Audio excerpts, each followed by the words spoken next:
The millionaire's daughter lived confined to her bed, pale and growing weaker, while everyone believed it was a mysterious illness. But the new maid, suspicious, begins to notice something strange about the medicines the girl took every day. One day, while cleaning the room, she finds a hidden box under the bed, and the secret she discovers changes everything. From that moment on, what was just an ordinary job transforms into a desperate fight for the truth and for the child's life. Emily Hayes looked at the crumpled envelope in her hands, containing her mother's latest test results. Mrs. Eleanor needed an expensive treatment, and the family's savings were running out. At 28, unemployed for 6 months since the shop where she worked closed, Emily felt the weight of the world on her shoulders. The small apartment in the suburbs of Queens seemed to shrink more and more with the bills piling up on the kitchen table. "Mum, I'm going to get this job, you'll see," Emily said, tucking the envelope into her worn-out purse. Mrs. Eleanor, sitting in the living room armchair with a blanket over her legs, smiled with difficulty. Her advanced rheumatoid arthritis made her more dependent each day, and the high-cost medications were becoming impossible to afford. "Honey, you don't need to worry so much about me. The Lord will provide," Mrs. Eleanor replied, with the serenity that always characterized her, even in the toughest moments since her husband had abandoned them when Emily was just 12. Emily checked the newspaper ad one more time. Housekeeper for a high-end residence on the Upper East Side. Salary above market rate. Experience with children will be a plus. The salary mentioned over the phone was almost triple what she earned at the shop, enough to cover her mother's treatment with a little left over. It was her last hope. The crowded bus crossed the city, from the far side of Queens to Manhattan, on a journey that seemed endless. When she finally reached the stop nearest to the indicated address, Emily still had to walk for 15 minutes among imposing mansions that looked more like urban castles, each one more ostentatious than the last. The contrast with her own neighborhood could not have been greater. Upon arriving at 1082 Magnolia Lane, Emily stopped, impressed. The property was surrounded by high walls, with an imposing wrought-iron gate at the entrance. Through the intercom, she announced herself with a hesitant voice. Seconds later, the gates opened automatically, revealing a meticulously manicured garden with marble sculptures and a stone path leading to the main entrance of the 3-story mansion. "Deep breath," she muttered to herself, adjusting the only blazer she owned, bought on sale at a department store. The mansion's door opened before she even touched the bell. A tall, slender, and elegant woman, about 35 years old, was waiting for her with impeccable posture. Her blonde hair was tied in a perfect bun, and her designer clothes contrasted with Emily's simple attire. "You must be the applicant for the position. Come in," the woman said, her voice cold and calculated without offering a smile or a handshake. "I am Victoria Blackwood, wife of Richard Sterling." Emily followed Victoria through the mansion's interior, trying not to show her astonishment at the luxury surrounding her. Furniture that looked like it was straight out of a design magazine, works of art on the walls, crystal chandeliers hanging from soaring ceilings. Everything exuded wealth and refinement. "My husband is away on business as usual," Victoria explained, leading Emily to a living room. "He is rarely home, so I am the one who manages everything here, including the hiring of staff." Emily nodded, sitting on the edge of the sofa, as Victoria indicated, feeling out of place in that environment. The interview began formally, with questions about previous experience, availability, and references. Emily answered truthfully, mentioning that although she had never worked as a housekeeper, she was organized and a quick learner. "I have a stepdaughter, Sophia, who is 7, Victoria said, with an expression Emily couldn't decipher. "She is a special child with specific needs. She has a severe respiratory condition that keeps her confined to her room most of the time. You will need to help care for her as well." "Of course, no problem," Emily replied promptly. "I'm very fond of children." Something in Victoria's gaze shifted subtly. "Excellent. The job requires absolute discretion about what happens in this house. We value our privacy, and my husband, being an important businessman, cherishes it."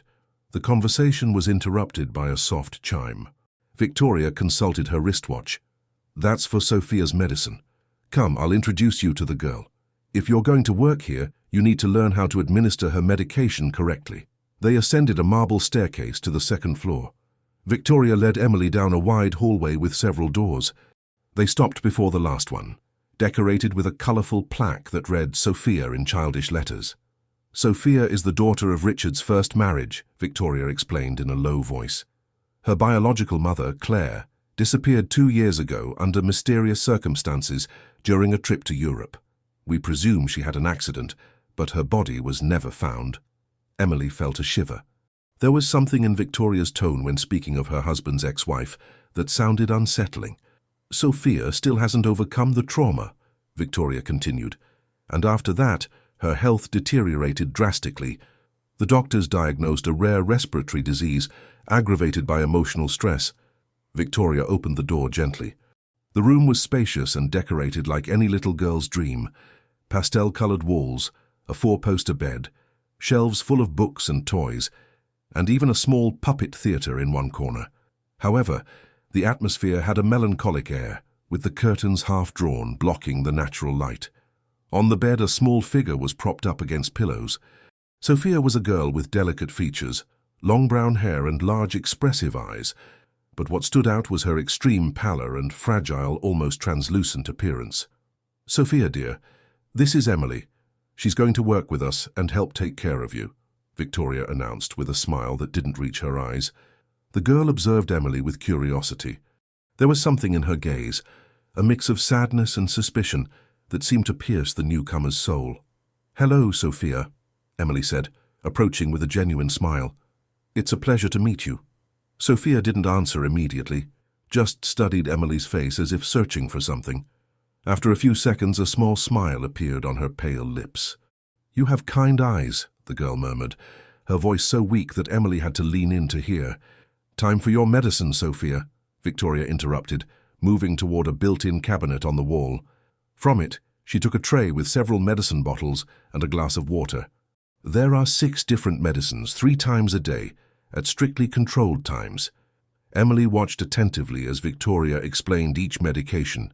"This one is for lung function, this one for immunity, this for allergies, this is a corticosteroid, this for anxiety, and this is a vitamin supplement." Sophia obediently swallowed each pill, but Emily noticed that the girl looked at the medicines, with an expression that seemed almost fearful. "You'll feel sleepy soon, as always," Victoria said to Sophia, mechanically stroking her hair. "It's a normal side effect of the medication." As she adjusted Sophia's pillows, Emily realized the girl was trying to tell her something, but her eyes were already starting to droop. Within minutes, Sophia was in a state of semi-consciousness, struggling to keep her eyes open. "Let's let her rest," Victoria said, leading Emily out of the room. "The sedative effect is necessary for her body to regain its strength." Back on the ground floor, Victoria finished the interview by explaining the working conditions. Monday to Saturday, from 7 a.m. to 7 p.m. with 1 day off a week, plus the salary which, as promised, was indeed tempting. "When can you start?" Victoria asked. "Tomorrow," Emily replied without hesitation, thinking of her mother's medical bills. "Excellent. We'll see how you do during the trial period." Victoria led her to the door. "One last thing. Sophia has good days and bad days. On bad days, she can barely get out of bed. On good days, she might even have enough energy to play a little. But never, under any circumstances, let her leave the room without my express permission. Her condition is extremely delicate, and any improper exposure could be harmful." As she left, Emily couldn't stop thinking about the pale girl and her sad eyes. There was something in that house, in that situation, that didn't feel right, but she desperately needed that job. On the bus ride home, she replayed everything she had seen in her mind. The luxurious mansion, the elegant but cold stepmother, the sick girl with a look that pleaded for something Emily couldn't decipher. There were many unanswered questions, but one thing was certain. Something strange was happening in that house, and somehow, Emily felt she was about to get involved in something much bigger than a simple housekeeping job. "I got the job, Mom," she announced upon arriving home, trying to sound cheerful. Mrs. Eleanor smiled, relieved. "Thank God, honey. I knew you would." That night, Emily took a long time to fall asleep. The image of little Sophia swallowing pills and then sinking into an almost comatose sleep wouldn't leave her mind. There was something wrong with those medicines, with the stepmother's behavior, with the father's absence, with the biological mother's disappearance. "It's just the first day," she murmured to herself in the darkness of her room. "Don't jump to conclusions." But an inner voice insisted that something was not right, and Emily, unknowingly, was about to uncover a secret that would forever change the course of her life and Sophia's. Emily's first official day at the Sterling mansion began at 7 in the morning. She arrived punctually, wearing the uniform provided by Victoria, a simple grey dress with a white apron, which gave her an almost anachronistic appearance, as if she had stepped out of a period film. The head housekeeper, a middle-aged woman named Mrs. Jenkins, greeted her and explained her duties in detail. "Mrs. Blackwood is very demanding," Mrs. Jenkins warned in a low voice, while showing Emily where the cleaning supplies were kept. "Everything has to be impeccable, especially Miss Sophia's room. Dust can aggravate her respiratory problems." Emily nodded, absorbing every piece of information. The mansion had 5 suites, 3 living rooms, a library, an office, a music room, a game room, an indoor pool, and a conservatory, in addition to the large kitchen and service area. Working there, besides her and Mrs. Jenkins, were a gardener who came 3 times a week, a cook and a driver. "Mrs. Blackwood doesn't like us to talk much with Sophia," Mrs. Jenkins continued, with a look that said more than her words. "She says the girl gets tired easily and needs absolute tranquility." "She does seem very fragile," Emily commented, remembering the child's pallor. "She wasn't always like this," Mrs. Jenkins whispered, checking to see if anyone was nearby. Before her mother disappeared, Sophia was a normal child, full of energy. She played in the garden, took ballet lessons, went to school like any other girl. It was after Mrs. Clare vanished that she started to waste away. Emily felt a chill run down her spine. And what exactly happened to her mother? Mrs. Jenkins made a vague gesture with her hands. "No one knows for sure. She was on vacation in England, where Mr. Richard's family is from. She went out shopping one afternoon and never came back. The English police investigated for months, but they never found anything conclusive. Mr. Richard was devastated. Shortly after, he met Mrs. Blackwood at a charity event. They married quickly, less than 6 months later. The conversation was interrupted by the sound of heels in the hallway. Victoria appeared, impeccably dressed in a wine-colored tailored suit. "I see Mrs. Jenkins is already showing you everything," she said with a restrained smile. "I hope you're ready to start. Sophia woke up more unwell today. I'd like you to clean her room while she has breakfast in bed. Afterward, help her with her bath. I'm leaving for a meeting at the charitable foundation I preside over, and won't be back until the afternoon." Emily nodded as Victoria handed her a small golden key. "This is the key to the medicine cabinet in Sophia's room. Everything is labeled with the times. Don't forget, 10 a.m. sharp, not a minute more, not a minute less." After Victoria left, Emily went up to Sophia's room. She knocked gently on the door before entering. "Good morning, Sophia," she said with a warm smile. The girl was sitting up in bed, a breakfast tray almost untouched in front of her. She seemed even paler than the day before, but her eyes lit up slightly upon seeing Emily. "You came back," Sophia said, her voice little more than a whisper. "Of course I came back. I'm working here now, remember?" Emily approached, noticing the girl had barely touched her food. "Aren't you hungry?" Sophia shrugged. "I'm never hungry in the morning. It's because of the nighttime medicine, I think. It makes my stomach feel queasy." While tidying the room, Emily spoke softly with Sophia, trying to get to know her better. The girl responded with short sentences, as if conserving energy, but her eyes followed Emily around the room, attentive to every movement. "Do you have friends who come to visit?" Emily asked, while changing the water in the flower vase on the small table. Sophia shook her head. "I can't have visitors because of my illness, and I don't go to school anymore. I have lessons with a private tutor who comes 3 times a week, but only when I'm well enough." "And have you always been sick like this?" A heavy silence hung in the air. Sophia glanced at the door, as if checking if anyone was listening. "No," she finally answered. "I was healthy before. I did ballet, swimming, I had lots of friends. Everything changed after Mommy disappeared." Sophia's voice trembled slightly. Emily stopped what she was doing and sat on the edge of the bed. "I'm so sorry about your mother," she said sincerely. "Everyone says she had an accident," Sophia continued, her eyes fixed on her own hands. "But I don't believe it. Mommy called me every day when she traveled, and that morning she told me she had a surprise for me and Daddy. She sounded happy, not like someone who was going to vanish." A tear rolled down the girl's pale cheek. Emily felt her heart ache. And after Aunt Victoria came to live here, I started to get sick. First it was just little coughs, then it got worse. And now I'm always tired, always sleepy. Emily reached out and gently held Sophia's hand. It was as cold as ice. Sophia, your medicines. Do you know exactly what they're for? The girl shook her head. Aunt Victoria says they're for my respiratory disease, so I can get better one day. But it's strange because before I only coughed, now I'm always sleepy and weak. The clock on the wall struck 9:45, only 15 minutes until medicine time. I'll help you with your bath before the medicine, okay? Emily asked, helping Sophia to her feet. What she saw shocked her deeply. The girl was so weak she could barely stand on her own. Her small, thin body looked like that of a fragile doll. During the bath, Emily noticed purplish bruises on Sophia's arms. What are these marks, sweetie? I don't know, Sophia replied, looking at her own arms as if seeing them for the first time. They appear sometimes. Aunt Victoria says it's because of my low immunity. After the bath, Emily helped Sophia into clean pajamas and settled her back in bed. It was time for the medication.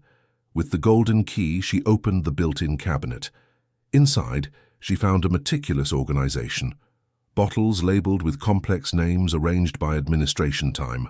Following the detailed instructions on an attached clipboard, Emily separated the 6 medications for 10 a.m. As she prepared the glass of water, she couldn't help but notice the strange names on the labels, different from those Victoria had mentioned. Are these the same medicines you always take? She asked casually. Sophia looked at the variously colored pills. I think so. They change sometimes, but there are always a lot of them. Emily handed the medicines one by one, watching closely as Sophia swallowed them. She wanted to ask more, but feared scaring the girl or creating premature suspicion. Do you feel different after taking the medicine? She finally asked, unable to contain her curiosity. Sophia yawned, her eyes already starting to feel heavy. I get very sleepy, and everything gets kind of blurry. In less than 15 minutes, Sophia was in a state similar to the previous day, semi-conscious, her eyes half open, but unable to hold a coherent conversation. It was as if she had been sedated, not medicated for a respiratory illness. Emily felt a knot in her stomach. Something was definitely wrong. She mentally noted the names of the medications to research later. Her intuition told her there was a mystery in that house, and that Sophia might be in danger. During lunch in the kitchen, Emily tried to get more information from the cook, Mrs. Gable, a cheerful and talkative woman who had worked for the family for over 10 years. Has Miss Sophia always had this respiratory illness? She asked while helping to wash the dishes. Mrs. Gable frowned. It's strange you ask that. Sophia was the healthiest child I've ever known. She was always running in the garden, climbing trees, swimming in the pool. She never even had a proper cold. So when did this serious condition start? The cook lowered her voice, moving closer. It started getting progressively worse after Mrs. Blackwood married the boss. At first it was just a few coughs, then an occasional fever, then suddenly a diagnosis of chronic respiratory disease, and the girl just got weaker and weaker, until she was confined to her room. And nobody found that strange? Emily asked, feeling increasingly uneasy. Mr. Richard trusts his wife completely. He travels so much for business that he barely notices the gradual changes in his daughter. When he's home, Victoria gives the girl less medicine, so Sophia is more alert, more present. It's like there are 2 Sophias, one completely sedated when her father is away, and a less drugged one when he's around. Mrs. Gable's words confirmed Emily's initial suspicions. Something was very wrong with Sophia, and the stepmother seemed to be at the center of this mystery. In the afternoon, when she went back to check on Sophia, the girl was still drowsy, but a little more awake than before. Emily sat beside her and began to read one of the storybooks from the shelf. My mummy used to read to me, Sophia murmured, her eyes half closed. I miss her. I'm sure you do, Emily replied, stroking the girl's hair. Sophia, do you remember how you started to get sick? Was it sudden or gradual? Sophia was silent for a few moments, as if trying to organize her memories through the drug-induced haze. It was after my 5th birthday party. Aunt Victoria insisted on making a special juice just for me. She said it was a family recipe of hers. After that, I started to feel sick with a stomachache. In the following days, I coughed a lot, and every time I felt sick, she gave me more medicine, and more medicine. Sophia's voice faded until it was inaudible. She fell asleep again, leaving Emily with even more questions. The rest of the day passed without incident. Victoria returned in the late afternoon, checked on Sophia's condition, and seemed satisfied to find her sleeping soundly. During dinner, served promptly at 8, Victoria announced that her husband would be returning from his trip the following week. "Richard will only be here for 2 days before leaving again for Singapore," she explained, sipping a glass of red wine. "I want the house to be impeccable, and Sophia, well, I'll reduce her medication a bit so she's more present during her father's visit." The confirmation of the medication manipulation based on the father's presence or absence sent a shiver down Emily's spine. The coldness with which Victoria spoke about drugging her own stepdaughter was terrifying. When Emily went to give Sophia her nightly medicine around 8 p.m., the girl was a little more alert. She took the opportunity to talk a bit more. "Sophia, before you got sick, did you see doctors regularly?" "Only the pediatrician once a year," the girl replied, rubbing her sleepy eyes. "After I got sick, Aunt Victoria said I needed specialized treatment. A private doctor comes here to the house sometimes." "And this doctor, what is he like?" "An old man, a friend of Aunt Victoria's. He doesn't talk much to me, only to her. He checks my breathing, my eyes, and then they talk alone in the hallway." Emily administered the medications, feeling increasingly uneasy about the whole situation. Before Sophia fell completely asleep, the girl held her hand with surprising strength for someone so frail. "Emily, you're not going to leave, are you?" The other nurses left when they started asking questions. "Nurses?" Victoria had said she hired housekeepers, not nurses. "I'm not going anywhere," Emily promised, gently squeezing the girl's hand. "I'm here to help you." Sophia smiled faintly before succumbing to the sedative effect of the drugs. "I knew it. You have kind eyes." As she left the room, Emily made a decision. She needed to investigate more deeply what was happening in that house. The medications, the mysterious illness, the disappearance of the biological mother, the previous nurses who asked questions and left. A disturbing pattern was forming. On her way home, Emily stopped at a pharmacy and asked the pharmacist about the names of the drugs she had noted. The answer left her even more alarmed. Some of them were potent sedatives, usually prescribed for severe psychiatric conditions, not for respiratory diseases. "Are these drugs administered to children?" she asked, trying to keep her voice steady. The pharmacist adjusted his glasses, surprised. "Rarely and only in very specific cases, with extremely controlled doses. They are very strong for children. They can cause dependency and severe side effects if used continuously." That night, lying in her bed, Emily couldn't sleep. The pieces were starting to fit together, forming a disturbing picture. And at the center of that picture was a 7-year-old girl, pale and fragile, trapped in a cycle of continuous sedation, for reasons she did not yet fully understand. "What is happening in that house?" she murmured to herself in the darkness. "And what does Victoria really want with that child?" The questions remained unanswered, echoing in her mind as sleep finally overtook her. Tomorrow would be another day at the Sterling mansion, and Emily was determined to find the truth, no matter how disturbing it was. 3 days had passed since Emily started working at the Sterling mansion. Every hour she spent with Sophia increased her suspicions that something sinister was happening. The routine was always the same. The girl received massive doses of medication 3 times a day, remaining in a state of semi-consciousness most of the time. That Thursday morning, Emily arrived earlier than usual. She had spent the night researching the medications Sophia was taking online, and what she discovered left her even more alarmed. They were mostly potent psychotropic drugs, rarely prescribed for children, capable of causing permanent neurological damage with prolonged use. Taking advantage of the fact that Victoria had left for a charity breakfast and Mrs. Jenkins was busy supervising the cleaning of the pool area, Emily decided to investigate further. She entered Sophia's room, who was still sleeping soundly, the effect of the nighttime medication. Careful not to make a sound, she began to examine the medicine cabinet. She checked each bottle, noting names, dosages, and administration frequency. Some of the labels looked tampered with, as if they had been switched to hide the real contents. While she was searching, the television remote slipped from her hand and fell, rolling under Sophia's bed. As she bent down to retrieve it, Emily noticed something odd, a small metal box hidden between the bed frame and the mattress. She glanced at Sophia to make sure she was still asleep and carefully pulled out the box. It wasn't locked. When she opened it, she felt her blood run cold. Inside were several empty bottles of medications different from those in the cabinet, all clearly indicated as potent sedatives and antipsychotics. She also found a small notebook with detailed notes on dosages and effects, written in the elegant handwriting she recognized as Victoria's. Increase clozapine to 50 milliards. Effect insufficient with 25 milliards, one of the notes read. Sophia tried to talk to the gardener about her mother. Need to keep her more sedated when staff are around. Emily felt a knot in her stomach. The evidence was clear. Victoria was deliberately sedating Sophia, far beyond any legitimate medical need. "What are you doing?" The childish voice startled Emily. Sophia had woken up and was watching her with wide eyes fixed on the metal box. "Where did you find that?" the girl asked, trying to sit up in bed with visible effort. Emily hesitated but decided to be honest. "It was under your bed." "Sophia, do you know what these medicines are?" The girl shook her head. "But I've seen Aunt Victoria hide that box several times. She always puts it away when Daddy is about to come home."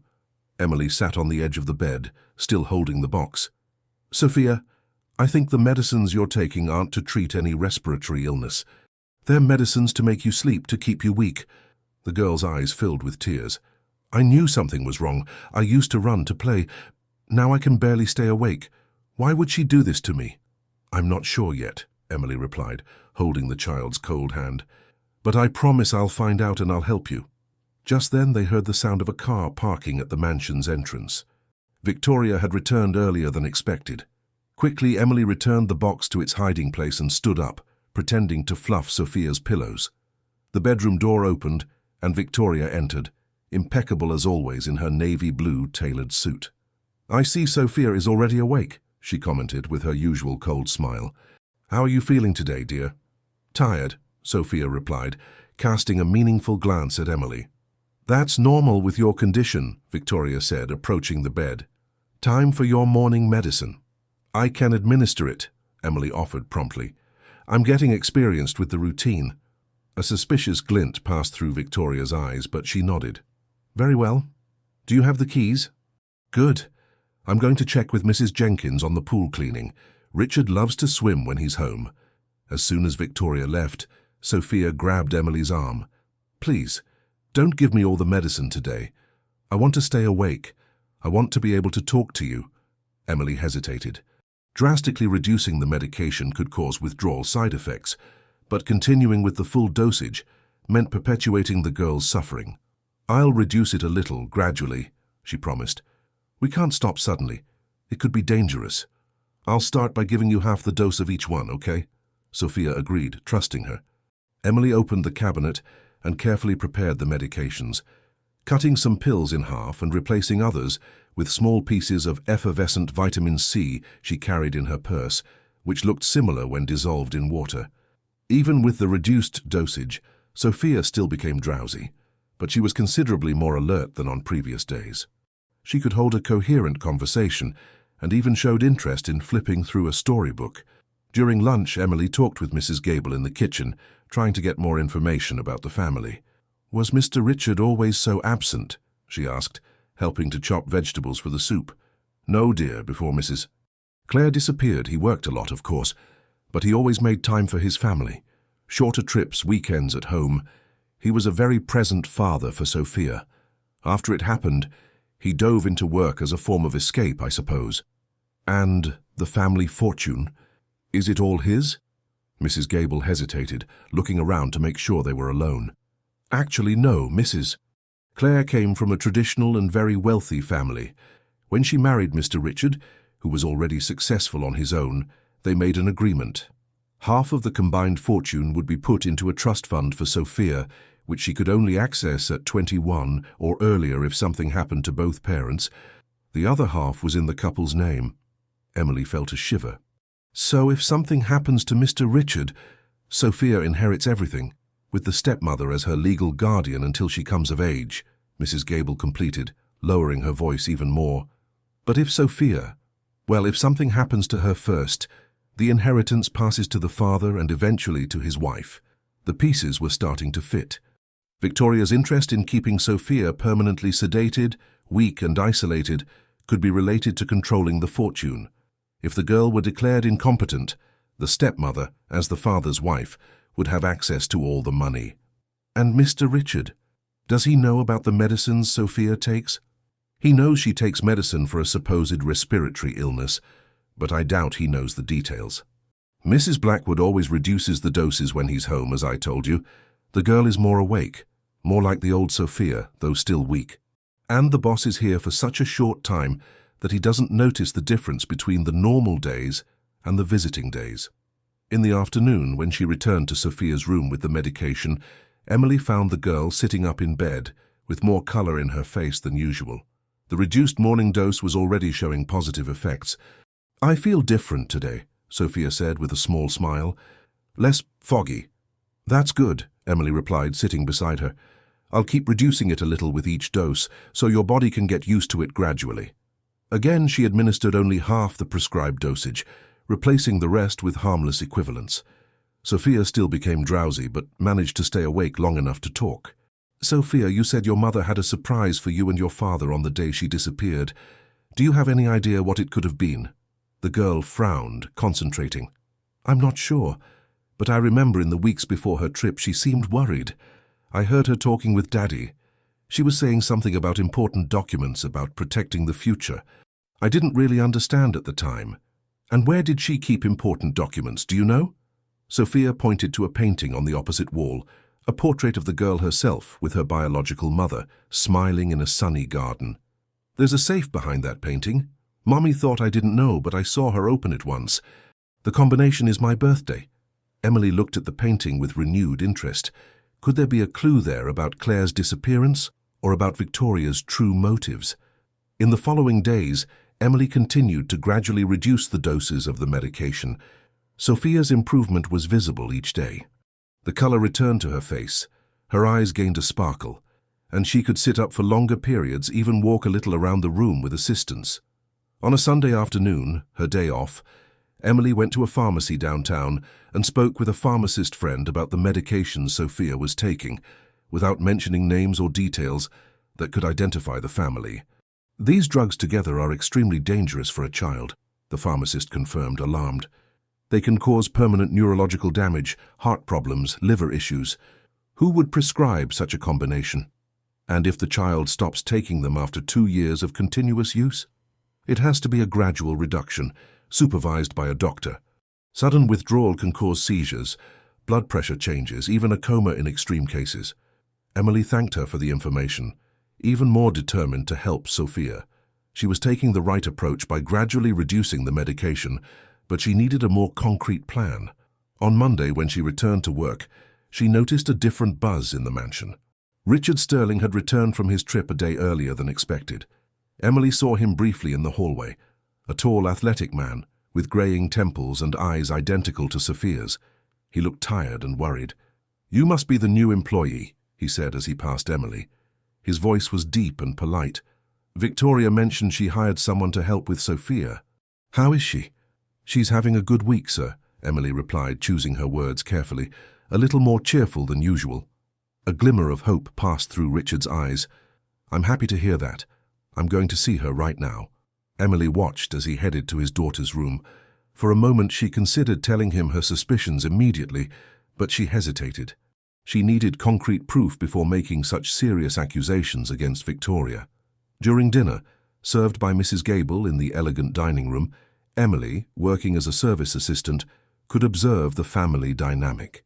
Victoria was exceptionally attentive to her husband, touching his arm occasionally, smiling at every comment. Richard seemed distracted, repeatedly mentioning how much better Sophia looked. "The new adjustments to her medication must be working," Victoria commented, casting a quick, piercing glance at Emily, who was serving dessert. "Dr. Evans was here last week and suggested some changes." "We need a second opinion, Victoria," Richard said, placing his napkin on the table. 2 years of treatment, and Sophia is still too fragile. I was thinking of taking her to a specialized clinic in Switzerland." A shadow crossed Victoria's face so quickly that only Emily seemed to notice. "Darling, we've discussed this. Her condition is too delicate for travel. Dr. Evans is the best specialist in the country for this type of case. Even so, I want another opinion. I've scheduled an appointment for next week in New York with a pediatric pulmonologist recommended by my business partner. Emily, collecting the plates, felt her heart race. An appointment with another doctor would mean independent tests, which would reveal the absence of any respiratory disease and the presence of sedatives in Sophia's system. Victoria's plan would be at risk. Later, when she went to bring Sophia her nightly tea, she found the girl sitting up in bed with an open book on her lap. Something unthinkable a week ago. Beside her, Richard was telling stories about his trip. "Emily!" Sophia exclaimed upon seeing her, with an enthusiasm that surprised her father. "Look what Daddy brought me from Korea." It was a delicate music box with a ballerina that twirled to a soft melody. Sophia held it like a precious treasure. "It's beautiful," Emily commented, placing the tray on the small table. "Time for your tea, Sophia." Richard watched attentively as Emily served tea to his daughter. "You seem to have a special way with her." "Sophia doesn't usually open up to strangers easily since she got sick." "Emily isn't a stranger, Daddy," Sophia protested, blowing on the hot liquid. "She's my friend. She tells me stories and really listens to me." A genuine smile lit up Richard's tired face. "Well, I'm glad you two have gotten along so well." When Richard left to take a call, Sophia held Emily's arm. "Daddy said we're going to a new doctor next week, a real doctor, not Aunt Victoria's friend." "That's great," Emily replied, arranging the covers. "We'll keep reducing your medicine slowly, so you'll be stronger for the appointment, okay?" Sophia nodded, excited by the prospect of improvement, but Emily couldn't help but feel apprehensive. If Victoria was really poisoning Sophia to control her inheritance, what would she do when she realized her plan was threatened by an appointment with an independent specialist? That night, when everyone had retired, Emily decided to take a risk. She needed to check the safe behind the painting that Sophia had mentioned.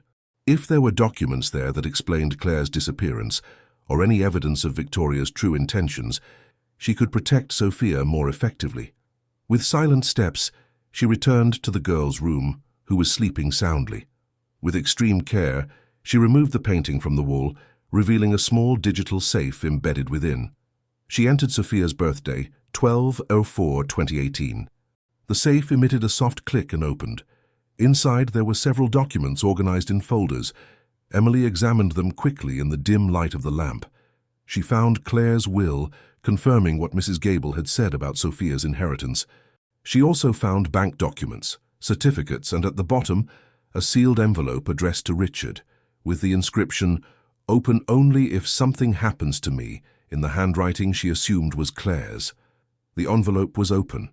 Someone had already read its contents.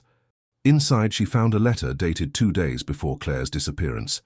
"Richard, if you are reading this, it means my suspicions were correct. I have discovered something disturbing about Victoria Blackwood, the woman who recently started working at the foundation. She is not who she says she is. Her real name is Bianca Alvarez, and she was involved in the suspected poisoning of her first husband in England. They never found enough proof, but he suffered for months with mysterious symptoms before being hospitalized with permanent neurological damage.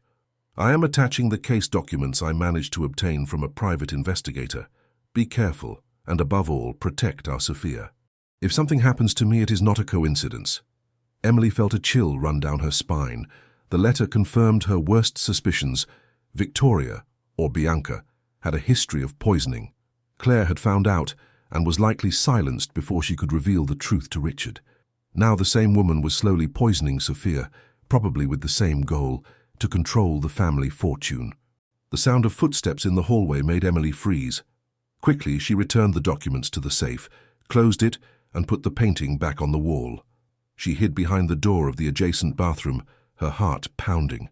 The bedroom door opened silently. Victoria entered, wearing a silk robe, and approached Sophia's bed. She stood for a few moments watching the girl sleep, with an indecipherable expression. Then she went to the medicine cabinet, opened it with her own key, and checked the bottles, as if counting pills. A frown indicated that something was not as expected. Victoria jotted something down in a small notebook she carried, closed the cabinet, and left the room as silently as she had entered. Emily waited a few minutes before emerging from her hiding place. It was clear now. Victoria was beginning to suspect that someone was altering the doses. Time was running out. She needed to gather concrete evidence and warn Richard before Victoria could do something drastic, either to Sophia or to Emily herself. The next morning, Emily arrived at the Sterling mansion with a heavy heart. The discoveries of the previous night had given her no rest. Claire's letter, Victoria's dark history, the imminent danger hanging over Sophia, it all swirled in her mind like a hurricane of worries. She found the house in a state of relative normalcy. Richard had left early for a business meeting, and Victoria was in the office handling matters for the charitable foundation she presided over. Emily took the opportunity to go directly to Sophia's room. The girl was awake, sitting on the bed with the music box her father had brought her. Her face had more color than in previous days, a result of the gradual reduction of the medication. "Good morning, Sophia," Emily greeted, trying to maintain a light tone despite the anxiety she felt. "How are you feeling today?" "Better," the girl replied with a shy smile. "I managed to sleep without that medicine that gives me nightmares. Aunt Victoria didn't come to give me medicine last night after Daddy went to sleep." Emily frowned. It was unusual for Victoria to neglect the nightly medication. "Are you sure?" Sophia nodded. "She came in, looked at me, but she didn't wake me up. I pretended to be asleep. Then she fiddled with the medicine cabinet and left." Exactly what Emily had witnessed while hidden. Victoria was doing some kind of count or check of the medications. "Sophia, remember you told me about the safe behind the painting. Do you know if anyone else knows the combination?" The girl bit her lip, thoughtful. "Only Mommy and Daddy knew. But I saw Aunt Victoria looking in there once. It was right after Mommy would have disappeared. She didn't know I was awake." That explained the open envelope. Victoria had found Claire's letter, knew she was being investigated, and that there was evidence against her. Another reason to silence Sophia, the only witness who might eventually remember incriminating details. "Sophia, do you remember what your life was like before you got sick? What was your routine?" The girl's eyes lit up with memories. "I went to school every day. I had ballet on Tuesdays and Thursdays and swimming on Saturdays. Daddy took me bike riding in the park on Sundays, and Mommy read stories to me every night." Her voice faltered a little on the last part. Emily held her hand, encouraging her to continue. "And when did it start to change? When did you start to feel sick?" "It was after my 5th birthday party, like I told you. Aunt Victoria had started visiting our house as a family friend. She always brought me gifts. She was very nice. That day she insisted on making a special juice just for me. Said it had vitamins that would make me grow strong." "And you got sick after that?" Sophia nodded. "I started getting stomach aches. Then I coughed a lot. Daddy took me to the doctor a few times, but the test didn't show anything serious. It got worse gradually. After Mommy disappeared and Aunt Victoria married Daddy, she started giving me medicine every day. At first it was just 2, then they increased. She said I had a rare disease that regular doctors didn't know how to treat properly." Emily felt a knot in her stomach. The pattern was clear. Victoria had started poisoning Sophia gradually, long before even marrying Richard, probably to deflect any suspicion of sudden poisoning after taking on the role of stepmother. "Sophia, do you remember any details from the days before your mother traveled? Did she seem worried, nervous?" The girl closed her eyes, concentrating. "She was different. She talked on the phone a lot, always quietly. One night I heard her arguing with Daddy. She was saying something like, 'I don't trust her, Richard, and I need concrete proof.'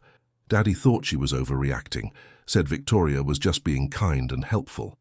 Every new detail confirmed the theory. Claire had suspected Victoria, started an investigation, and was likely silenced before she could expose the truth to Richard.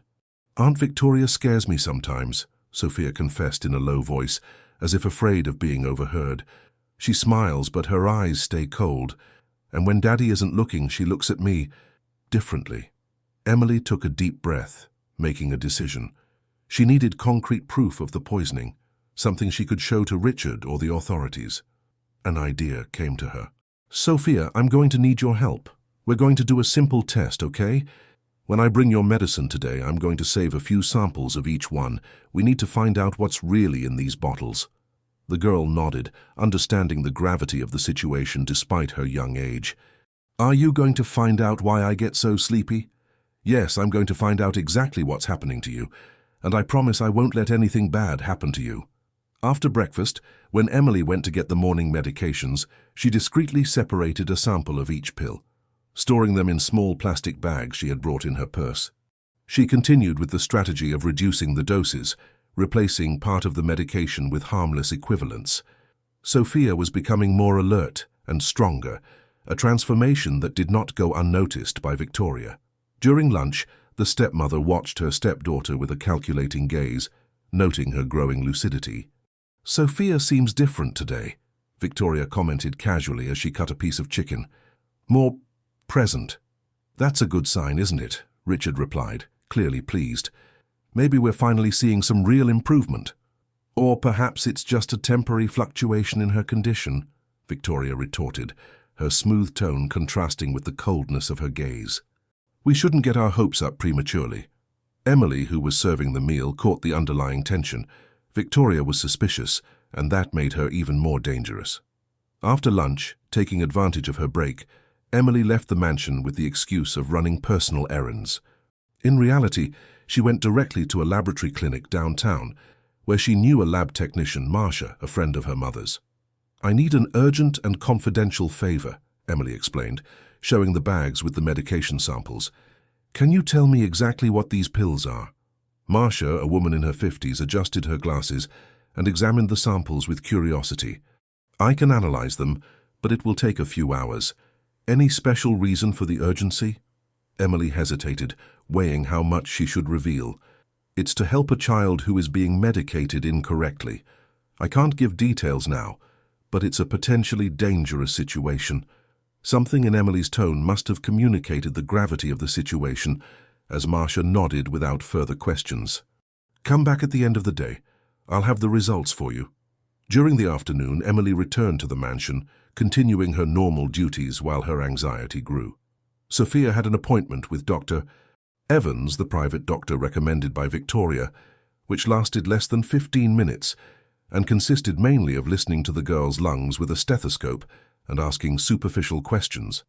"Her condition remains stable," he declared to Victoria in the hallway, unaware that Emily was close enough to hear. "Keep the medication as it is."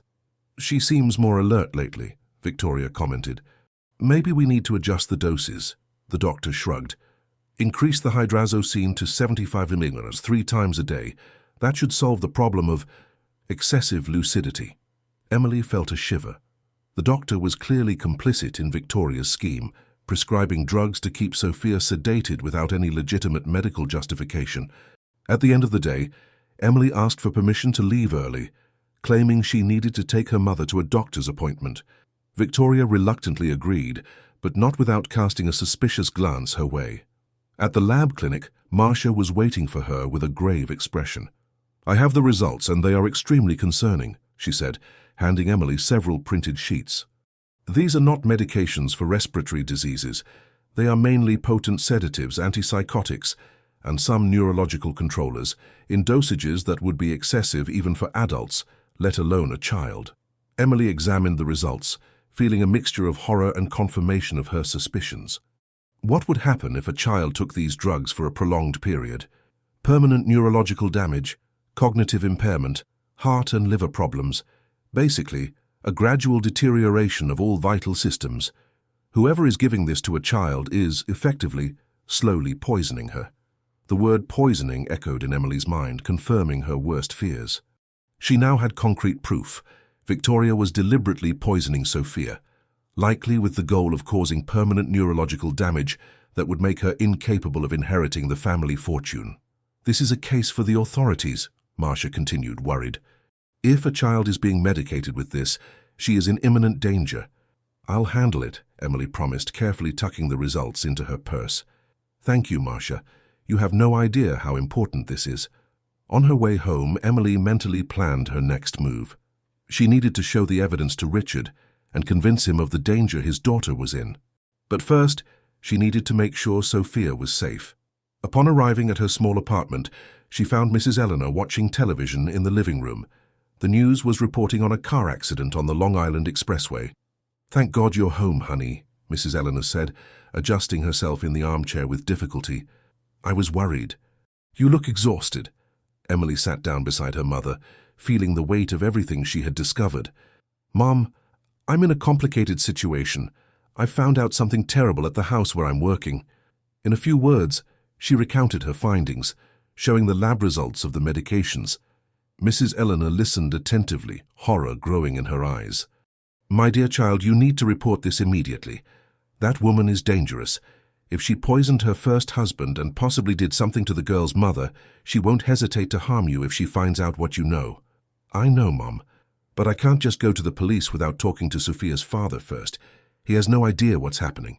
And I'm afraid that if Victoria is confronted without irrefutable proof, she'll do something drastic. Then talk to him tomorrow. Show him the results. A father won't ignore evidence that his daughter is being poisoned." Emily nodded, determined. "That's what I plan to do. Richard will be back from a short trip tomorrow afternoon. I'll find a moment to speak with him privately." That night, Emily barely slept. Images of Sophia, pale and frail, mingled with thoughts of Victoria and her calculating gaze. Claire's letter, the hidden criminal history, the drugs slowly destroying the girl's health, it all formed a terrifying picture. In the morning, she arrived at the mansion earlier than usual, determined to protect Sophia while waiting for Richard's arrival. She found the house strangely quiet. Mrs. Jenkins explained that Victoria had left to handle matters at the foundation and would only be back in the afternoon. "And Sophia?" Emily asked, heading up the stairs. "Still sleeping, I suppose." "Mrs. Blackwood said she administered the morning medicine earlier today." An alarm went off in Emily's mind. Victoria never personally administered the morning medication since she had been hired. She ran to Sophia's room, her heart racing. She opened the door and found the girl still asleep, but her breathing seemed different, slower, more labored. She approached quickly and touched her face. Her skin was cold and clammy. "Sophia! Sophia! Wake up!" The girl didn't respond.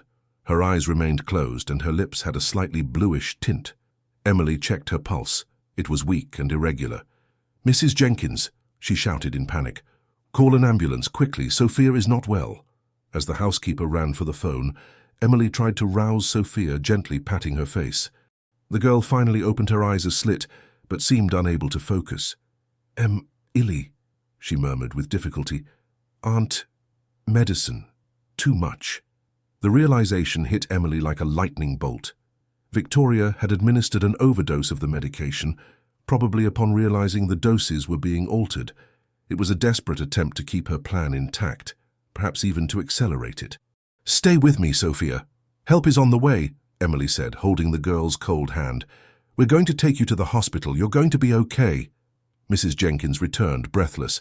"The ambulance is on its way. What happened?" "I believe it's a reaction to her medication," Emily replied, avoiding revealing her full suspicions before speaking with Richard. "We need to notify her father immediately. He's on a flight back from DC. He should land in 2 hours. I tried calling Mrs. Blackwood, but her cell phone is off." When the ambulance arrived, Emily insisted on accompanying Sophia to the hospital, identifying herself as the family employee responsible for the girl's care. On the way, one of the paramedics asked about the medications Sophia was taking. Emily showed him the lab results, quickly explaining her suspicions. "This looks like a case of severe drug intoxication," the paramedic commented, alarmed. "We'll notify the medical team immediately." At the hospital, Sophia was taken directly to the emergency room. Emily provided all the information she had to the doctors, including the lab results and the history of continuous sedation. "If these analyses are correct, we're dealing with a severe case of child abuse by poisoning," declared the attending physician, Dr. Paul Evans. After examining the documents, "We'll need to run full toxicology screens and notify the authorities." "Please save her first," Emily pleaded, "and if possible, wait for her father to arrive before taking any official action. He is unaware of the situation and will want to be present to protect his daughter." The doctor nodded, understanding. "We will do everything possible for the girl. And yes, we will wait for the father, but we cannot delay notifying the authorities in a case like this." While Sophia received treatment to reverse the effects of the intoxication, Emily waited anxiously in the hospital corridor. Her phone rang. It was Mrs. Jenkins informing her that Richard had been notified of the emergency and was on his way to the hospital. Victoria had also been located and was returning to the mansion before heading to the hospital. An hour later, Richard arrived, his face pale with worry. "Where is my daughter? What happened?" Emily took a deep breath, gathering her courage. It was the moment of truth. "Mr. Sterling, we need to talk urgently, in private, It's about Sophia, about the medicine she's taking, and about your wife, Victoria." Richard Sterling stared at Emily with an expression that mixed confusion and distrust. They were in a small private room at the hospital, where she had led him for the conversation that would change everything. "What are you talking about?" he asked, his voice tense. "What is this about medicine and my wife?" Emily took a deep breath. It was now or never. "Mr. Sterling, for the past few days, I have been gathering evidence that your daughter Sophia is not sick. She is being systematically poisoned with potent psychiatric drugs that are being passed off as treatment for a respiratory illness she doesn't have." The businessman's face went pale. "That is an extremely serious accusation. Do you have any idea what you're saying?" "I do, sir, and I wouldn't say it without proof." Emily opened her purse and took out the lab analysis results, extending them to Richard. "These are the medications Sophia takes daily, 3 times a day. As you can see, they are powerful sedatives, antipsychotics and substances that, in these doses, cause permanent neurological damage. There is not a single respiratory medication among them." Richard examined the documents, shock evident on his face. "But, Dr. Evans, he diagnosed Sophia, he prescribed the treatment." "Dr. Evans is an accomplice, sir. He's not even a respiratory specialist. I checked his medical board registration. He's a general practitioner with a specialization in geriatrics, not pediatrics or pulmonology." Richard's confusion gave way to a rising fury. "And you're suggesting that Victoria is behind this? That she would be deliberately drugging my daughter? Why would she do something so monstrous?" Emily hesitated, knowing that what she would say next would be even harder to accept. "For the inheritance, Mr. Sterling. Sophia is the primary heir to the combined fortune of you and Mrs. Clare. If Sophia is declared incompetent, or if something worse happens to her, everything passes to you and eventually to your wife." "That's absurd. Victoria has her own fortune. She wouldn't need—" "Victoria is not who you think she is," Emily interrupted, trying to keep her voice calm despite the tension. "Her real name is Bianca Alvarez. She has a history. Her first husband in England was hospitalized with severe neurological damage after months of mysterious symptoms. He was poisoned in the same way Sophia is being poisoned now." Richard collapsed into a chair, running his hands through his graying hair. "How do you know all this?" "Your wife Claire found out. She hired a private investigator before she disappeared. She left a letter explaining everything in the safe in Sophia's room." The mention of the letter made Richard look up, alarmed. "A letter? What letter?" "A letter addressed to you, kept in the safe behind the portrait of Sophia with her mother. The combination is Sophia's birthday. Claire wrote that she had discovered Victoria's true identity and her criminal past. She disappeared days later." "I've never seen that letter," Richard muttered, his voice failing. "I never knew it existed." "Because Victoria found it first. The envelope was open when I saw it. She knew she was being investigated."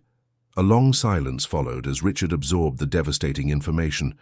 When he finally spoke, his voice was thick with contained emotion. "Are you telling me that the woman I married may have something to do with Claire's disappearance and is now poisoning my daughter?" "Yes, sir. And I believe that today she tried to accelerate the process. Sophia received an overdose of the medication this morning. That's why we had to rush her to the hospital." Richard shot to his feet, his face contorted in a mask of horror and rage. "I need to see my daughter. And then we are going to that safe to get that letter." At that moment the door to the room opened, and Victoria entered, impeccably dressed as always, but with a face marked by a concern that Emily recognized as fake. "Richard, darling, I just arrived. How is Sophia?" What happened? The look Richard gave his wife was charged with a new awareness, with a suspicion that hadn't existed minutes before. Drug intoxication, apparently. The doctors are taking care of her now. Victoria noticed the documents in Richard's hand and the exchanged glances between him and Emily. Her worried smile faltered for an instant. "What is that? A test result?" "You could say that," Richard replied, with a coldness Emily had never witnessed before. "A detailed analysis of the medication Sophia has been taking, medication that you have been administering." Victoria's mask of concern began to crumble. Her eyes narrowed as she stared at Emily. "I see our little maid has been sticking her nose where it doesn't belong." and telling absurd stories, apparently. They're not stories, Victoria. Or should I call you Bianca? Richard's voice was icy. Lab analyses don't lie. The drugs you've been giving my daughter are poisons, not medicine. A heavy silence filled the room. Victoria straightened her posture, abandoning any pretense of innocence. Her face took on a calculating expression that Emily had glimpsed in unguarded moments. She was never going to make it, Richard, she finally said with disturbing tranquility. The fortune was put in her name. A child. All that money, all that power, wasted on a girl who wouldn't even know what to do with it. I, on the other hand, have vision, I have purpose. Richard took a step back, shocked by the direct confession. You're admitting it. My God, you really were poisoning Sophia. Not fatally, darling, just enough to compromise her neurologically.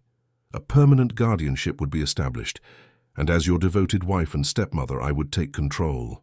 The charitable foundation needed funding. My projects needed resources. The foundation is just a front for your ambitions, Emily accused, unable to contain herself in the face of Victoria's cynicism. Shut up, Victoria hissed, turning to her with hatred in her eyes. You're nothing but a meddling little maid. Do you think you'll get away with this after ruining years of careful planning? Richard intervened, placing himself between the two women. Enough, Victoria. It's over. I'm going to the police right now. And I want answers about Claire, too. What did you do to her? A cold smile crossed Victoria's lips. Claire was too smart for her own good. She found out things about my past, was about to ruin everything. Unfortunately, she had an accident during her trip. The implied confession was too much for Richard. You will pay for all of this. I will personally make sure you never see the light of day again. Victoria laughed, a sound devoid of any humor. With what proof, Richard? The word of a maid against mine. I am Victoria Blackwood Sterling, wife of one of the most powerful men in New York, president of a respected charitable foundation. Who is going to believe your absurd accusations? The lab results of the medication are proof enough, Emily interjected, and the toxicology tests being done on Sophia will confirm everything. Not to mention Claire's letter, and the documents about your past as Bianca Alvarez. Victoria's confidence visibly wavered. She hadn't counted on so much evidence being stacked against her. This isn't over, she threatened, backing towards the door. You have no idea what I'm capable of. Actually, we have a pretty good idea, Richard replied, advancing towards her. And you're not going anywhere but the police station. At that moment, the door opened again and Dr. Paul Evans entered, accompanied by 2 police officers. Mr. Sterling, the doctor said, these are Detectives Smith and Miller. I had to notify them about your daughter's case as is protocol for suspected child abuse. The preliminary toxicology screens have confirmed alarming levels of controlled substances in her system. The officers observed the palpable tension in the room. Is something going on here? Asked Detective Smith. Yes, Richard answered firmly. I want to file a formal complaint against my wife, Victoria Sterling, for the attempted poisoning of my daughter, Sophia.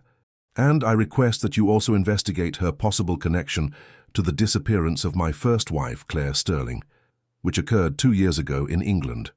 Victoria paled, her gaze darting between Richard, the police officers, and the door, calculating her chances of escape. Mrs. Victoria Sterling, said Detective Miller, stepping forward, you will need to accompany us to the station to answer some questions about these serious allegations. This is absurd, she protested, her composure completely shattering. You can't believe the words of this distraught man and this maid. I am a respectable— Ma'am, Detective Smith interrupted, we have preliminary test results showing that the child, Sophia Sterling, has been systematically poisoned with controlled substances. That is sufficient evidence to begin a formal investigation. Please cooperate. Victoria shot one last look of pure hatred at Emily before being escorted out of the room by the police officers. When the door closed, Richard collapsed back into the chair, his face buried in his hands. How did I not see it? How could I have been so blind? Emily approached hesitantly, placing a hand on his shoulder. She was manipulative, Mr. Sterling. She planned everything meticulously, taking advantage of your grief over Mrs. Clare's disappearance. And Sophia, my little Sophia. How long did she suffer while I was traveling the world, trusting that she was being well cared for? Sophia is going to recover, Emily assured him. She's strong, much stronger than Victoria imagined. And now she has you here, fully present. The doctor, who had remained in the room, came closer. Mr. Sterling, your daughter is stable. We've managed to reverse the acute intoxication, but we'll need to monitor her carefully for the next few days, and she will require a gradual detoxification plan to remove these substances from her system without causing dangerous withdrawal effects. I'll do whatever it takes, Doctor, Richard replied, standing up. Can I see her now? Yes, she's conscious and asking for her father. And for Miss Emily as well. Richard's eyes turned to Emily, filled with gratitude. You saved my daughter's life. I can never thank you enough. I only did what anyone would have done, she replied, moved. Sophia is special. She deserves all the happiness in the world. Together they went to the room where Sophia was admitted. The girl was pale against the white sheets, with an IV in her arm and monitors beside the bed, but her eyes lit up when she saw her father and Emily enter. "Daddy! Emily!" she exclaimed, in a weak but much clearer voice than usual. "You came together!" Richard rushed to hug his daughter, tears streaming freely down his face. "My princess, forgive me. Forgive me for not realizing sooner, for not being here to protect you." "It's okay, Daddy," Sophia replied, with a wisdom that transcended her age. "It wasn't your fault. Aunt Victoria fooled everyone." "But not Emily," Richard said, extending a hand for Emily to join them. She realized what was happening and had the courage to investigate, even at the risk of her job and so much more. Emily came closer, holding Sophia's free hand. "I promised I would help you, remember? And promises are meant to be kept." Sophia smiled, a genuine smile that transformed her pale face. "I knew you were different. You have kind eyes." The three of them remained like that for a long moment, united by an experience that had changed their lives forever. Outside the room, the medical team was preparing Sophia's treatment plan, while investigators began to build the case against Victoria Sterling, or Bianca Alvarez, as her real name would be revealed in the subsequent investigation. Later that day, Richard and Emily went to the mansion, escorted by the police to retrieve Claire's letter and any other relevant evidence. The safe behind the painting contained not only the incriminating letter, but also detailed documents from the private investigation Claire had commissioned, including photos of Bianca Alvarez in England, medical reports of the poisoned ex-husband, and records of her identity change upon arriving in the United States. "Claire was trying to protect us," Richard murmured, flipping through the documents with trembling hands. "She found out everything and paid a terrible price for it." The police sealed Victoria's room as part of the investigation, collecting the medications and other relevant materials as evidence. In the luxurious closet, they found a secret compartment containing several passports with different identities, large sums of money in various currencies, and jewels that would later be identified as belonging to Claire. "She was prepared to flee at any moment," Detective Smith commented. "Criminals of this caliber always have an escape plan." While the police continued their work, Richard had Emily sit in the living room, offering her a cup of tea that Mrs. Gable had prepared. "I want you to know that your job is secure if you still want to stay with us," he said with a tired smile. "In fact, I'd like to offer you much more than that. Sophia needs someone she trusts during her recovery, someone besides me." Emily held the cup with both hands, seeking its comforting warmth. "I'd be happy to continue helping Sophia, Mr. Sterling, but not as a housekeeper. Perhaps as a kind of therapeutic companion, if you agree. I have some experience with healthcare, and I can learn whatever else is necessary to assist in her recovery." Richard nodded thoughtfully. "An excellent idea. And please, after everything we've been through, I think you can just call me Richard." A comfortable silence settled between them, broken only by the distant sound of the police team working on the upper floors. "You know," Richard said finally, "Sophia told me something interesting at the hospital between tests. She said you have the same kind eyes her mother had. That's why she trusted you from the very first day." Emily felt an unexpected emotion at his words. "Sophia is very perceptive even with everything she's been through." "She's extraordinary," Richard agreed. "And thanks to you, she'll have the chance to grow up and show the world just how extraordinary she really is." That night, Emily returned to her small apartment to find Mrs. Eleanor anxiously awaiting news. She told her everything that had happened: the confrontation with Victoria, the police intervention, Sophia's recovery, and Richard's gratitude. My goodness, what a terrible story, Mrs. Helena exclaimed, making the sign of the cross. That poor child and you risking yourself like that, it could have been dangerous, honey. I know, Mom, but I couldn't just stand by and watch Sophia waste away like that, knowing what was happening. Of course you couldn't. I didn't raise you to turn your back when someone needs help. Mrs. Eleanor smiled, proud. And now? What's going to happen? Emily sighed, letting herself sink into the worn-out sofa in the small living room. Victoria is going to face serious charges: attempted murder, child abuse, identity fraud, and the English police have reopened the case of Claire's disappearance. Richard offered me a new position as a therapeutic companion for Sophia during her recovery. And you accepted? Yes. I can't abandon her now. We've formed a bond, you know. Besides, the salary will be even better, which means we can finally pay for the full treatment for your arthritis. Mrs. Eleanor squeezed her daughter's hand affectionately. You are a blessing, Emily. To me and now to this little girl, too. That night, Emily slept soundly for the first time in weeks.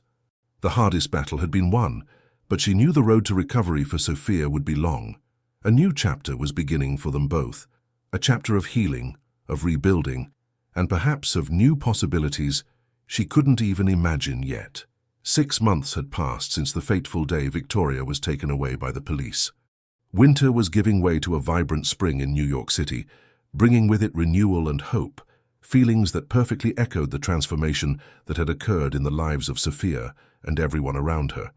The Sterling mansion was no longer the dark, oppressive place it once was. The curtains remained open, allowing natural light to flood the rooms. Children's laughter, once stifled by medication, now echoed freely through the hallways. And at the center of this transformation was Sophia, unrecognizable to anyone who had known her in Victoria's time. On that sunny Saturday morning, Emily arrived at the mansion punctually at 9, as she did 5 days a week in her new role as a therapeutic companion.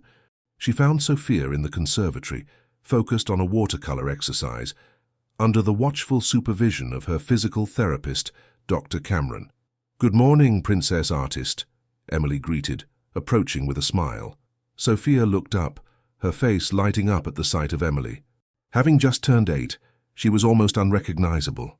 The once pale and gaunt face now had rosy cheeks and bright eyes. Her brown hair, once dull, now shone with life, tied back in an elaborate braid she had learned to do herself. "Emily, look what I painted today," the girl exclaimed, holding up the paper where she had depicted, with the skill possible for her age, a hummingbird visiting a red flower. "It's beautiful, Sophia. You have so much talent," Emily praised sincerely, observing the girl's progress not just in art, but in her fine motor control, something that had been severely compromised by years of forced medication. Dr. Cameron smiled, satisfied. "Sophia is doing exceptionally well. Her motor coordination has improved by 80% since we started therapy, and today we completed 30 minutes of exercises without a single break." Sophia's recovery had been remarkable, though challenging. After her initial hospitalization, she underwent a rigorous detoxification program, supervised by a multidisciplinary team. The first 2 months were difficult, with withdrawal symptoms that included insomnia, tremors, and mood swings, but gradually her body freed itself from the toxic substances that had been administered for so long. In parallel, she began intensive physical therapy to regain atrophied muscle strength and compromised motor coordination. Occupational therapy for daily activities, psychological counseling to process the trauma she had lived through, and even speech therapy to improve her articulation. Sophia faced it all with a determination admirable for someone so young. "Daddy said, we're going to the park this afternoon," Sophia commented, carefully putting away her painting supplies. "You're coming with us, right, Emily?" "If your father invites me, I'd be happy to join you," Emily replied with a smile. Just then, Richard entered the conservatory, carrying a tray with fresh juice and sliced fruit, a healthy snack that had become routine in the house, replacing the processed sweets Victoria used to offer to superficially please her stepdaughter. "Good morning, Emily," he greeted, with a warm smile that had become increasingly frequent in recent months. "I didn't know if you had arrived yet." "I just got here and was greeted with a masterpiece," she replied, gesturing to Sophia's painting. Richard knelt to admire his daughter's work, He too was transformed. He had given up the long business trips, reorganizing his company so he could work mainly from home or make short visits to the office. The priority now was to be present in Sophia's life and recovery. "Is that the hummingbird we saw in the garden yesterday?" he asked, hugging his daughter's shoulders. Sophia nodded proudly. "I tried to make the wings really fast like they are when he flies." "It's perfect," Richard praised, kissing the top of her head. Then he turned to Emily. "We're planning a picnic in Central Park this afternoon. The weather is beautiful, and Sophia is eager to try out that new bike. Would you like to join us?" The invitation didn't surprise Emily. In recent months, Richard had increasingly included her in family activities, blurring the professional lines of her role as a therapeutic companion. At first, Emily had maintained an appropriate distance, focusing solely on Sophia's recovery. But over time, it was undeniable that a special bond had formed among the three of them. "Of course, I'd love to," she replied, ignoring the small inner voice that questioned whether she was getting too emotionally involved with the Sterling family. After the snack, Dr. Cameron left, and Sophia went to her online tutoring session. The girl would return to a regular school in the next semester, but for now she continued with homeschooling to catch up on the content she had missed during the years of sedation. Alone in the conservatory, Richard and Emily began to plan the afternoon's activities. "Sophia is excited about the idea of riding her bike in the park," Richard commented, collecting the snack tray. "It's something she hasn't done since she was 5. Victoria convinced everyone that her respiratory condition made any physical activity dangerous." Emily noticed how Victoria's name still cast a shadow on Richard's face. The legal case against his ex-wife was proceeding, with substantial evidence of her crimes. The investigation in England had also progressed, connecting her to Claire's disappearance, though still without conclusive proof. "Sophia is much stronger than Victoria ever imagined," Emily observed. "Her resilience is impressive." Richard nodded with a thoughtful look. "As is her intuition about people. She trusted you instantly, while I, a supposedly experienced adult, was completely fooled for years. Don't blame yourself, Richard. Victoria was extremely manipulative and calculating. She planned everything meticulously." "Even so," he insisted, "I should have seen the signs. Sophia changed completely after our marriage, and I attributed it all to the loss of her mother and the supposed illness. If it weren't for you—" Emily lightly touched his arm, a comforting gesture that had become natural between them. "The important thing is that you're here now, fully present in her life. That's what matters to Sophia." A comfortable silence settled between them, broken only by the distant sound of Sophia's voice in her online class. Richard looked directly into Emily's eyes with an expression that mixed gratitude and something more, something that had been quietly growing over the past few months. "You know, I've been thinking a lot about the future," he said finally. "About what comes after Sophia is fully recovered. Your job as a therapeutic companion will eventually come to an end." Emily felt a tightness in her chest. The idea of leaving Sophia and Richard was more painful than she wanted to admit. In recent months, the Sterling mansion had become almost a second home, and Sophia and Richard almost a family to her. "That's true," she agreed, trying to keep her voice steady. "Sophia is progressing quickly. Soon she won't need constant supervision anymore." "But that doesn't mean you have to leave our lives," Richard added quickly, as if sensing her apprehension. "In fact, Sophia and I have been talking. She adores you, Emily, and I—" He hesitated, clearly searching for the right words. Emily felt her heart race, unsure of where the conversation was heading. "And you," she encouraged almost in a whisper. "And I've discovered that I adore having you around too," he completed, with a shy smile that contrasted with his usual business confidence. "Actually, more than adore. In the last few months, you've become essential to both of us." Before Emily could respond, the sound of hurried footsteps interrupted the moment. Sophia ran into the conservatory, holding a sheet of paper. "I finished my lesson early," she announced proudly. "Can I show Emily my new room now?" "Please, Dad."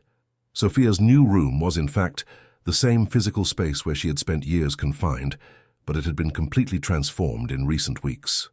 The once pastel-colored walls had been repainted in a vibrant blue chosen by Sophia herself.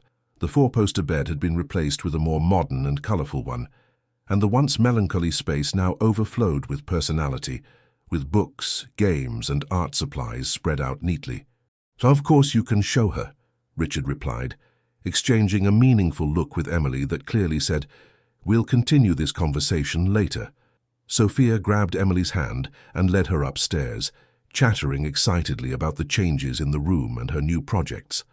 When they arrived, Emily was immediately drawn to the main feature, a mural that covered an entire wall, where Sophia had begun to paint a landscape of the Hamptons, where the family planned to vacation next summer. "Daddy hired an art teacher who comes twice a week," Sophia explained, proud of her work in progress. "He said I have a natural talent." "You certainly do," Emily agreed, admiring the still childish but surprisingly expressive strokes of the painting. "It will be beautiful when it's finished. Just like the beach we're going to in December," Sophia continued, opening a drawer in her desk. "Look, I have a secret to show you." She took out a colorful envelope and handed it to Emily. Inside was a hand-drawn picture, 3 stick figures, clearly a girl, a man, and a woman, holding hands in front of what looked like a house. Above, in childish letters, "My family, me, Daddy, and Emily." Emily felt her eyes well up. "Sophia, it's a secret, okay?" the girl interrupted, a finger to her lips. "Daddy hasn't seen it yet. It's a surprise I'm preparing, but I wanted to show you first." "It's beautiful, Sophia," Emily said, her voice thick with emotion. "Really beautiful." Sophia smiled, pleased with the reaction, and continued to show off other new things in her room. But Emily's mind remained on the drawing, on the meaning behind it, and on the interrupted conversation with Richard in the conservatory. The next few hours passed in a whirlwind of activity. The trip to Central Park was exactly what Sophia needed: fresh air, exercise, interaction with other children. She managed to ride her bike with surprising ease, as if her body was just waiting for the chance to recall dormant skills. Sitting on a blanket spread on the grass, watching Sophia play at a safe distance, Richard finally resumed the conversation from earlier. "What I was trying to say before," he began, looking directly at Emily, "is that Sophia and I would like you to consider a more permanent role in our lives." Emily felt her heart race again. "What kind of role?" Richard hesitated for only a moment before continuing. "A family role. Sophia needs a mother figure, someone who will love her unconditionally, who will guide and protect her.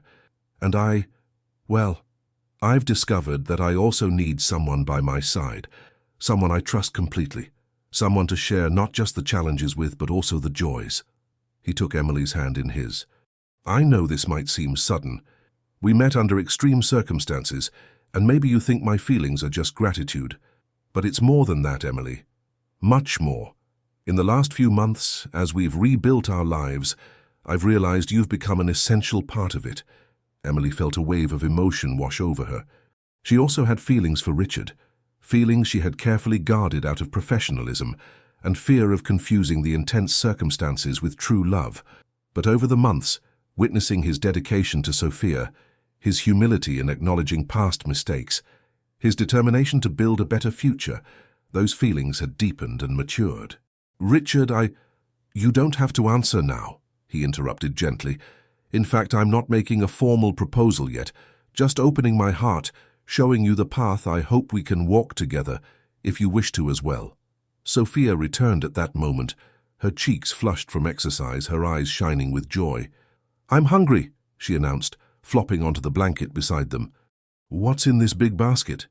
As Richard opened the picnic basket prepared by Mrs. Gable, Emily watched the father and daughter interact with natural complicity, and she allowed herself, for the first time, to imagine herself as a permanent part of that family, not as an employee, not as a friend, but as something much deeper and more significant. "Here, Emily," Sophia said, offering her a carefully cut sandwich. "I made this one especially for you. It has cheese and tomato, just the way you like it." Accepting the sandwich, Emily met Richard's gaze upon her, full of hope and future possibilities. She smiled back, feeling that despite all the trauma and obstacles, the universe had brought them together for a reason. And perhaps that reason was simply love, in its purest and most unexpected form. A year and a half later, life had followed its natural course, like a river that finally finds its way after navigating rocks and obstacles. Spring in New York was particularly vibrant that Sunday, with flowers coloring the gardens and a gentle breeze tempering the typical November warmth. In the elegant garden of the Sterling mansion, now decorated with delicate paper lanterns and floral arches, Sophia, at 9.5, ran from one side to the other, supervising the final preparations with a comical authority for someone so young. "The cake needs to be more to the right," she instructed a smiling Mrs. Jenkins, who obediently adjusted the position of the dessert table. "And where are the butterflies that were supposed to be hanging from that tree?" From the second-floor window, Emily watched the scene with a smile, adjusting the light blue dress she had chosen for the special occasion. Sophia had insisted the color matched her eyes, and Emily couldn't deny the request of the girl who in such a short time had become the center of her world. A soft knock on the door interrupted her thoughts. Mrs. Eleanor entered, elegant in a skirt and blazer set that Emily had bought especially for her. At 63, Emily's mother looked rejuvenated. The full arthritis treatment, finally possible thanks to her daughter's new financial situation, had restored much of her mobility and, more importantly, her independence. "You look beautiful, my daughter," Mrs. Eleanor said, approaching to fix a stray lock of hair that had escaped Emily's elaborate hairstyle. "I never imagined I would see this day." "Me neither, Mum," Emily confessed with an emotional smile. "Sometimes I still wonder if all of this is real." Mrs. Eleanor held her daughter's hands in hers. "It is real, and you deserve every moment of happiness you're experiencing. God works in mysterious ways. He brought you to that house to save Sophia, but in the end you found so much more than you expected." Emily's life had changed completely in those 18 months. After the revealing outing in Central Park, she and Richard decided to give the feelings growing between them a chance, starting a gradual and respectful relationship. To protect Sophia from any disappointment if things didn't work out, they maintained discretion for the first few months, although the girl, with her sharp intuition, seemed to understand perfectly what was happening between her father and her special companion. 6 months later, with their relationship solidified, Richard proposed to Emily during a candlelit dinner in the conservatory, the same place where they had almost revealed their feelings for the first time. Sophia, a willing accomplice in the surprise, appeared at the exact moment carrying the little box with the ring, declaring that her drawing of the family would finally become a reality. Now, a year after the proposal, the big day had arrived. The ceremony would be intimate, with only close family and friends, a conscious decision to maintain the privacy they valued so much after the public trauma involving Victoria. "Mrs. Gable is looking for you downstairs," Mrs. Eleanor informed, interrupting Emily's reflections. "Something about the final approval of the buffet." Emily nodded, giving one last look in the mirror before following her mother downstairs. On the way, she passed Sophia's room, where the girl had laid out the accessories she would wear as a flower girl: a delicate flower crown, white lace gloves, and a small basket she would fill with rose petals to scatter down the aisle. Emily's heart overflowed with affection for the child who had entered her life so unexpectedly. Sophia was unrecognizable compared to the pale, fragile girl of 2 years ago. She was now a vibrant child, with rosy cheeks, bright eyes, and an inexhaustible energy that kept everyone in the mansion on their toes. Her full recovery had taken time and required rigorous medical supervision. The neurological damage caused by years of forced medication, thankfully, was not permanent as initially feared. With intensive physical therapy, constant cognitive stimulation, and a lot of love, Sophia had overcome nearly all the physical sequelae. The emotional scars were deeper and required ongoing work with her psychologist, but even those showed remarkable improvement. In the kitchen, Mrs. Gable commanded a small army of assistants, preparing the final details of the buffet to be served after the ceremony. "Ah, finally!" the cook exclaimed upon seeing Emily. "I need you to taste this and tell me if it's good." She extended a spoon with a creamy sauce. Emily tasted it and smiled approvingly. "It's perfect, Mrs. Gable, as always. And this is the special non-alcoholic cocktail you asked for," the cook continued, offering a glass with a pink liquid decorated with red berries. "I called it New Beginnings. Appropriate, isn't it?" With the final approval of all culinary details, Emily headed to the garden to check on the ceremony preparations. The space had been transformed. A small altar covered in wildflowers, Sophia's favorite, had been set up under the shade of a century-old tree. Rows of white chairs decorated with satin bows awaited the guests, and a path of petals marked the aisle Emily would walk down. Sophia, spotting her, ran towards her with open arms. "Emily, you're already ready. You look so beautiful. And you're supervising everything with an iron fist, I see," Emily teased, hugging the girl. "Where's your father?" "In his office, finishing getting ready with Uncle Michael," Sophia replied, referring to Richard's best friend and business partner. "He's nervous." "I've never seen Daddy so nervous, not even in his important company meetings." Emily smiled, imagining Richard anxious in his elegant suit. "It's normal to be nervous on special days like this." "Are you nervous too?" Sophia asked, watching her closely. "A little bit," Emily admitted, "but it's a good kind of nervous, you know? Like that feeling of butterflies in your stomach when you're about to open a very special present." Sophia nodded, understanding. "I had that feeling on my birthday when you guys gave me the puppy." As if summoned by the mention, Honey, a caramel-colored mutt adopted from a shelter as a birthday present for Sophia, came running from the bushes, wearing a graceful collar with flowers that matched the party's decor. Honey's arrival in the family 6 months earlier had been another step in Sophia's recovery. The responsibility of caring for a living being further strengthened her self-confidence and empathy. "Sophia, it's time to get ready," Mrs. Eleanor called from the porch. "The guests will start arriving in an hour." With a quick hug for Emily and a joyful dash towards the house, Sophia left for her own preparations, with Honey faithfully at her heels. The guests arrived gradually. A few close colleagues of Richard's from the company, the medical team that had overseen Sophia's recovery, friends who had supported the family during the difficult period, and family from both sides. The ceremony would be officiated by Father Joseph, an elderly priest who had known Emily's family since her childhood. When the moment finally arrived, Emily waited inside the house, her heart pounding. Mrs. Eleanor adjusted the simple bouquet of lilies and roses her daughter held, discreetly wiping away a tear of emotion. "Your father would have been so proud," she murmured, referring to the husband who had abandoned them so many years ago. Emily smiled serenely. "I have you, Mom. You were always enough." Soft music began to play, an instrumental version of a song Sophia loved, which had become an unofficial family anthem. First, Sophia appeared in the garden, scattering petals with excessive enthusiasm, drawing smiles from the guests. Then it was Emily's turn, escorted by her mother to the altar, where Richard awaited her. The look they exchanged in that moment said everything. It wasn't just the beginning of a marriage, but the consolidation of an extraordinary journey that had united them through the most unexpected circumstances.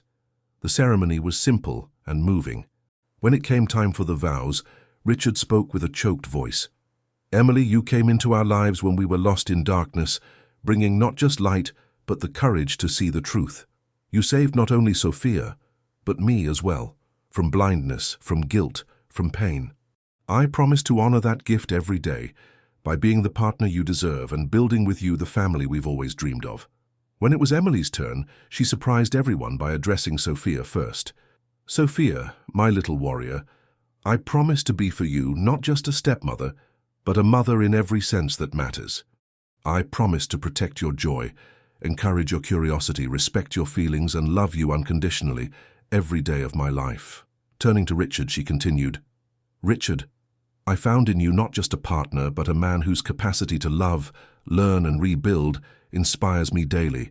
I promise to walk beside you in moments of joy and in challenges, building together a home based on trust, respect, and true love." There wasn't a dry eye in the garden when the rings were exchanged and Father Joseph declared them husband and wife. Sophia was the first to applaud enthusiastically, running to hug them both as soon as the kiss sealed their union. The small reception that followed was filled with music, laughter, and lively conversation. At one point, Richard raised his glass for a toast. "I want to thank all of you who have stood by us on this extraordinary journey. The last 2 years have taught us that life is unpredictable and sometimes painful. But they have also shown us that true love, courage, and honesty always find a way. Today we celebrate not just our union, but the victory of light over shadow, of truth over lies, and of love over fear." Sophia, who had insisted on making her own toast with grape juice, raised her small cup. "I want to thank Emily for saving me and for making my dad smile again.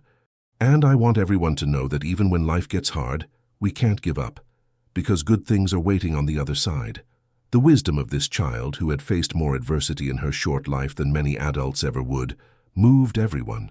As the party began to wind down and the sun set on the horizon, Emily, Richard and Sophia found a quiet moment in the conservatory, the place where it all began. Sitting together on a hanging swing, they watched the sky turn shades of orange and pink. "You know what I like most about this moment?" Sophia asked, nestled between them. "That it's not a happy ending. It's a happy beginning."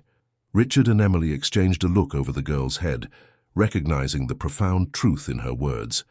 It was indeed just the beginning of their story together. That night, after Sophia had finally fallen asleep, exhausted from the day's emotions, Emily and Richard walked hand in hand through the gardens, lit only by the moon and the decorative lanterns still hanging from the trees. "If someone had told me 2 years ago that I would find true love while looking for a job as a housekeeper, I would have thought it was impossible," Emily commented, leaning her head on her now husband's shoulder. "And if someone had told me that the woman who came to take care of my house would end up saving my daughter and becoming the love of my life, I wouldn't have believed it either," Richard replied, gently kissing the top of her head. "Life is unpredictable," Emily reflected. "I walked through that door looking only for a job to survive, to pay for my mother's treatment. And I ended up finding a family and saving a life. And most importantly," Richard added, "you taught us that heroism doesn't come from status or money, but from the courage to do what's right, even when it's dangerous." The two remained silent for a few moments, absorbing the peace of that perfect moment, aware that the road to get there had been bumpy, but that every obstacle faced had led them exactly where they were meant to be. "You know what Sophia told me last night when I went to tuck her in?" Richard asked. "She said she always knew you were special, from the very first day, because you had kind eyes, and that she knew everything would be okay when she saw you walk into her room for the first time." Emily smiled, moved.